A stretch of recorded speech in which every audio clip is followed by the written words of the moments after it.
Olá, acadêmicos do curso de Matemática, sejam bem-vindos à 7ª aula da disciplina de Educação Matemática. Uma aula, assim, para mim especial, muito satisfatória, muito gostosa, vamos colocar assim, porque é o tema da minha dissertação de mestrado, não é? Então, quem observou o capítulo dessa aula, viu que lá atrás nas referências tem a minha dissertação. Se vocês quiserem ler, eu escrevo vários 2 ou 3 capítulos sobre a questão do jogo. O jogo como elemento de aprendizagem matemática, por quê?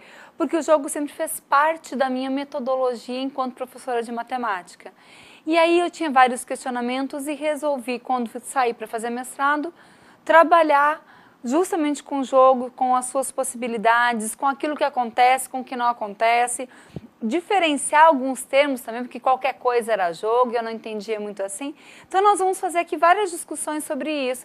E eu continuo esperando que vocês acessem, não é, o fórum da coordenação, o fórum lá da disciplina de Educação Matemática, para colocar para a gente o que vocês têm achado das aulas, as dúvidas que vocês têm, as colocações, muito mais no sentido de vocês contribuírem com aquilo que a gente está estudando, do que perguntar uma dúvida, tirar uma dúvida, certo? Estou aguardando vocês lá. Lembra que nós já estudamos o contrato didático, nosso combinado, certo? Vamos lá então, gente? Primeiramente, algumas perguntinhas assim para aguçar. O que é jogo? Não vou poder parar muito tempo para vocês responderem, senão meu tempo aqui acaba, certo? Mas pensa aí, o que é jogo? Quais são as características do jogo? O que uma coisa tem que ter para você dizer que ela é jogo? E quais são as relações que você percebe entre o jogo e a matemática? Eu tenho certeza que vocês pensaram no xadrez. Normalmente o aluno nessa hora pensa em xadrez, né? Ah, porque o xadrez, ele ajuda a matemática. O xadrez ajuda o raciocínio, claro, e a matemática utiliza o raciocínio. Então, indiretamente, por um viés ou outro, o xadrez ajuda a matemática. Ele cria estratégias, ele analisa possibilidades e tudo isso a gente precisa dentro dessas nossas resoluções matemáticas. Então, quem pensou no xadrez está certo, tá bom? Acharam que eu ia dizer que não, mas tá. Bom, uma autora que eu gosto muito, Kishimoto, fala o seguinte: a variedade de fenômenos considerados como jogo mostra a complexidade da tarefa de defini-lo. Porque tem gente que acha que amarelinho é um jogo, tem outros que acham que não. Jogos têm que ser jogos que tenham tabuleiros.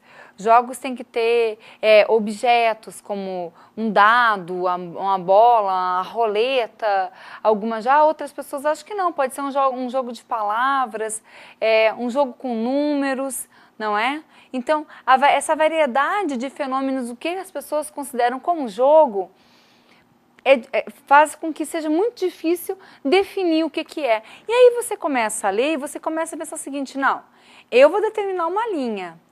Eu vou determinar algumas características que uma atividade tem que ter para eu considerar como um jogo. E foi mais ou menos isso que eu fiz na minha dissertação de mestrado e no capítulo que vocês têm aí, que é um resumo de um dos capítulos da dissertação. Eu fui atrás de definições do que as pessoas consideravam como jogos, se era mais ou menos aquilo que eu entendia também, não é? Acrescentei algumas coisas, retirei algumas coisas e defini para mim, não, o jogo é isso e tem que ter determinadas características que eu trabalho aqui com vocês. Uma outra coisa que dificultou muito esse processo é que o mesmo comportamento ele pode ser observado como pertencente ao jogo ou não jogo. Um exemplo é a competitividade, a vontade de vencer, ou aquela incerteza inicial quanto ao resultado final. É um comportamento que a gente pode ver em várias atividades. Aí eu começo a delinear para vocês como eu entendo aquilo que eu penso que seja o correto dentro dos autores que me norteiam, como a Kishimoto, como Muniz, como o Kaiowá, que é um outro que eu coloco aqui, como o Yuzinga, que também está lá nas nossas referências. Então eu vou delimitando aquilo que eu considero como jogo e eu começo a determinar algumas coisas. Por exemplo, o que é lúdico, o que é atividade lúdica, o que é metodologia lúdica, o que é um brinquedo, porque todo mundo tem gente que acha que brinquedo e jogo é a mesma coisa. Em algumas línguas, o mesmo termo se refere a jogo e se refere a brinquedo. Então a pessoa trata as duas coisas como se fossem iguais. Em outras línguas, não. Por exemplo, brinquedo, a criança brinca de casinha, ela brinca com o bebê, então ela não está jogando, ela está brincando. Ué, mas ela está fazendo um jogo simbólico ali, não está? Ela está imitando a mãe, ela está se preparando para uma fase adulta, ela segura o bebê a boneca como se segura um bebê, ela troca a fraldinha da boneca como troca a fralda do bebê. Então há toda uma simbologia ali por trás, não é? E para mim, na minha concepção, dentro daquele diagrama que nós temos bem no centro ali, está o jogo, certo? Então o jogo, ele tem parte de metodologia lúdica, ele é parte de brinquedo, ele está dentro da atividade lúdica, que por sua vez é um subconjunto do universo lúdico. E também o jogo, lá dentro do jogo, eu tenho o jogo educativo e o jogo de conceito, que eu vou determinar aqui, delimitar os temas para vocês. Primeiro aqui vou colocar como eu entendo o lúdico, a atividade lúdica, a metodologia, o brinquedo, certo? Primeiramente o lúdico. Eu compreendo o lúdico como sendo um conjunto de ações, de situações ou de atividades que são capazes de envolver o imaginário e os sentimentos do sujeito envolvidos na ação. Tem gente que acha, por exemplo, meus alunos do sistema da informação, para eles trabalhar com programação é lúdico. Não é para mim, mas é para eles, certo? Tem a ver com o imaginário, tem a ver com os sentimentos. Então esse é o universo lúdico. Quando a gente fala de trabalhar com a ludicidade, a gente já vai falar de imaginação, não é? Desses sentimentos que a nossa imaginação movimenta. Então, o universo lúdico é isso, é o grande, certo? É o conjunto universo. Já a atividade lúdica, ela é um subconjunto do lúdico, são elementos do universo lúdico. É um conjunto de atividades que implica diretamente em uma ação. Então, eu não fico só no campo do sentir, eu preciso da ação efetivamente feita, certo? Eu preciso de uma atividade prática, vamos colocar assim, propriamente dita. Essa é a atividade, já um conjunto de ações. O brinquedo, ele já tem uma outra característica, ele não tem muita regra, porque uma das características do brinquedo é a ausência de regras. Quem fala isso é a professora Kishimoto, está lá no livro dela e está nas nossas referências no final desse capítulo dessa aula 7, certo? Então o brinquedo, ele não tem regras expostas. Por exemplo, eu estou lá brincando com um disquinho, desses discos de praia, sabe? Ele pode simplesmente ser o disco de praia que eu jogo para o meu irmão pegar, ou ele pode ser um disco voador que eu estou lançando. Então, eu mudo muito rápido, não tenho uma regra para seguir. Esse é o brinquedo. É uma atividade lúdica? É uma atividade lúdica, porque é uma ação. Faz parte do universo lúdico? Faz, porque na minha concepção, a meu ver, toda atividade lúdica, ela é pertencente ao universo lúdico. Mas então, professora, o que é jogo? Se o brinquedo não tem regras, eu já tiro uma ideia do que é o jogo, então.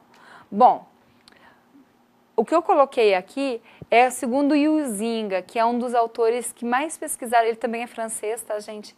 E é um dos autores que mais pesquisaram sobre o jogo. E para Yuzinga, o jogo é uma atividade livre, ela é uma atividade consciente, mas ela é tomada como não séria e como exterior à vida habitual. Ao mesmo tempo, ela é capaz de absorver o jogador de uma maneira intensa e total. Você está ali, mas você não está, porque você está jogando. Então as pessoas estão falando na sua volta e você não está entendendo o que elas estão falando porque você está fazendo outra coisa. Quando joga no celular não é assim, as pessoas estão conversando na sua volta, estão falando outras coisas, estão perguntando se você viu a reportagem que acabou de passar na televisão e você não viu. Você está ali de corpo presente, mas você não está. Você está paralelo, você está fora daquele contexto ali. E o Zinga também fala que o jogo é uma atividade desligada de todo e qualquer interesse material. E aqui a gente vai ver que deu uma discussão sobre isso. Com a qual não se pode obter qualquer lucro. Praticada dentro de limites de espaço, de tempo e seguindo uma ordem e algumas regras. Então, eu já começo a perceber que o jogo tem que ter alguma regra, ele tem que ter assim uma ordem, ele acontece num espaço próprio, num tempo próprio, não é? Ele está, como eu falei, ele está aqui, mas não está. Ele tem um espaço próprio para acontecer. Ele não acontece nesse campo material, com todo mundo conversando, discutindo alguma coisa, assistindo televisão. Se você está jogando, você entra numa outra fase, num outro espaço, vamos dizer assim. Então, eles começam a delimitar 6 características para o jogo, para uma atividade lúdica ser considerada como jogo. Primeira característica, ela tem que ser livre, a pessoa tem que querer jogar, tem que querer participar daquilo, ela precisa ser livre. A segunda, ela deve ser separada. O separado, que eu quero dizer aqui, é essa questão de que eu estou ali na sala, por exemplo, na aula de educação física, nós fizemos alongamento e aí nós fomos jogar futebol, por exemplo, jogar vôlei. Naquele momento, eu sou meu time e a gente está buscando aquela vitória, a gente busca aprimorar o saque, nós estamos separados, nós não estamos mais na escola, numa quadra, com 50 minutos de aula, não. Aquilo está acontecendo num universo separado. Eu estou lá imbuída de um sentimento de competitividade, de dar o melhor de mim, de ajudar o meu grupo, de ter essa colaboração. Então, tudo isso está se passando como se fosse num universo separado daquela escola que eu estou no 6º período de 50 minutos na aula de educação física. Isso é o separado. Ela tem que ser incerta. Quando você começa a jogar, você não pode saber o resultado final, senão não é jogo. Tá? Se eu estou sabendo que eu vou vencer no final, então não vou jogar. Outra, e aqui esse quarto termo, aquele que eu falei que deu um pouquinho de discussão, porque o Zinga disse que você não faz nada, você não tem ganho material nenhum com o jogo. E aí depois o professor Cristiano Muniz, ele coloca que o jogo ele é improdutivo. Não é? Improdutivo no sentido de que o que ele produz não pode ser tocado. E aí quando eu fui estudar isso, a palavra improdutivo estava me incomodando demais. Porque se ele é improdutivo, então por que eu vou fazer em sala de aula? Não é? Porque mesmo sabendo que o improdutivo é do campo material, me incomodava dizer para o professor, olha, você vai fazer uma atividade que é improdutiva. Então eu dei uma estudadinha e troquei aquele termo. Eu adotei um quarto termo que eu me sinto melhor com ele, que diz que o jogo é uma atividade produtiva imaterialmente, porque o que o jogo produz, ele não pode ser tocado, ele não é palpável, ocorre no campo das ideias, ocorre no campo das estruturas, como eu falei para vocês do xadrez agora há pouco. O cara que joga xadrez, ele tem um cálculo de estratégias brilhante, ele calcula possibilidades, ele tem raciocínio, ele tem concentração, ele desenvolve uma série de elementos que auxiliam a matemática, mas que não podem ser tocados. Então, é imaterial, mas é uma produção. Então, o que eu faço em sala de aula é sim produtivo, apenas não é palpável, certo? Tem que ser regrada, tem que existir regras. E essas regras, elas não podem mudar na metade do jogo. Sabe a frasezinha? Ninguém muda as regras do jogo com o jogo na metade? Não pode começar de um jeito e mudar na metade do jogo, não. Ela tem que permear começo, meio e fim.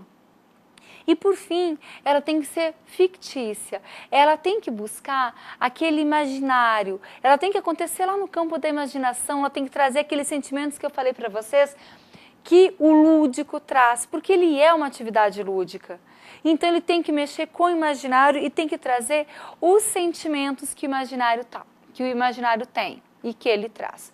Bom, se isso é jogo, o jogo na escola, ele pode ser um jogo matemático, não é? Ele pode ser um jogo de conceito, ele pode ser um jogo de reflexão pura. Eu convido vocês a lerem um pouquinho mais sobre esses termos e eu vou me deter mais no termo jogo de conceito, que foi um termo que eu criei na minha dissertação. Porque nós temos jogos matemáticos, dentro dos jogos matemáticos nós temos jogos de reflexão pura e nós temos o jogo de conceito que está lá dentro, que tem um pouco de jogos de reflexão pura, mas que vão mais para um lado das regras, de um sistema de regras adaptável e parecido com o sistema de regras dos conteúdos. Então, ficou definido o seguinte, que jogo educativo é um recurso que ensina, é por isso que está na escola, desenvolve e educa de forma prazerosa e criativa. O seu uso nos conduz para a importância da utilização desse instrumento nas situações de ensino-aprendizagem, principalmente no desenvolvimento infantil. Vocês viram nesse bloco, nesse módulo do curso de matemática, estão vendo ainda psicologia do desenvolvimento e vão ver no seguinte, psicologia da aprendizagem. E vocês viram agora as fases do desenvolvimento da criança, lembra? Pré-operatório, o concreto, precisa mexer em o jogo, faz isso. Bom, o jogo de conceito, que é talvez a contribuição maior que eu tenha a dar para vocês nesse momento, ele tem esse nome porque ele é um jogo matemático e ele tem características dos jogos de reflexão pura. Os jogos de reflexão pura são jogos onde as regras se confundem com as regras formais de matemática. Perdão, os jogos de conceito são jogos onde as regras do conteúdo matemático se confundem com as regras do jogo. Aí eu coloquei aqui um exemplo varal matemático, eu sei que a maioria não conhece, talvez vocês não conheçam. Ele é o jogo que eu desenvolvi durante a minha dissertação de mestrado. É um jogo que eu e meu grupo de pesquisa trabalhamos. E o que ele faz? As regras do jogo varal matemático são as mesmas regras da matemática, só que eu não contei isso para ninguém. Quando eu propus o jogo aos alunos, eu e meu grupo, nós não contamos as regras do conteúdo matemático, apenas explicamos as regras do jogo. Quando eles começaram a jogar e se apropriaram daquelas regras, automaticamente eles se apropriaram do conteúdo, porque as regras eram as mesmas. É muito bacana se vocês tiverem um tempinho para ler, se quiserem eu disponibilizo para vocês, senão vocês podem acessar lá na Faculdade de Educação da UNB, lá em biblioteca virtual, acho que está escrito, vocês colocam meu nome lá e aparece a minha dissertação. Vocês podem ler um pouquinho mais sobre isso, porque esse jogo, ele traz todo o conceito matemático junto com ele. As regras dele são as regras dos conceitos que vocês querem ensinar. E você pode criar o seu jogo. Jogos de conceitos simplesmente tem que ter a regra da matemática associada, ou seja, as mesmas regras do jogo que você quer ensinar. E você pode criar um novo jogo de conceito. E vale a pena ler, eu gostaria que vocês entrassem lá para dar uma lidinha sobre isso. Eu vou aguardar, pessoal, as intervenções de vocês, colaborações de vocês no fórum, tanto da coordenação, tem gente que está mandando no fórum da coordenação, ótimo. Pode mandar no fórum da coordenação ou no fórum da disciplina de educação matemática, certo? Vou ficando por aqui. Eu espero que vocês tenham gostado desse tema, eu gosto muito, teria muito mais coisas para falar, mas o nosso tempo é limitado. Aguardo as contribuições de vocês e a gente se vê aí numa próxima disciplina. Muito obrigada e persistam, continuem firmes no curso de vocês.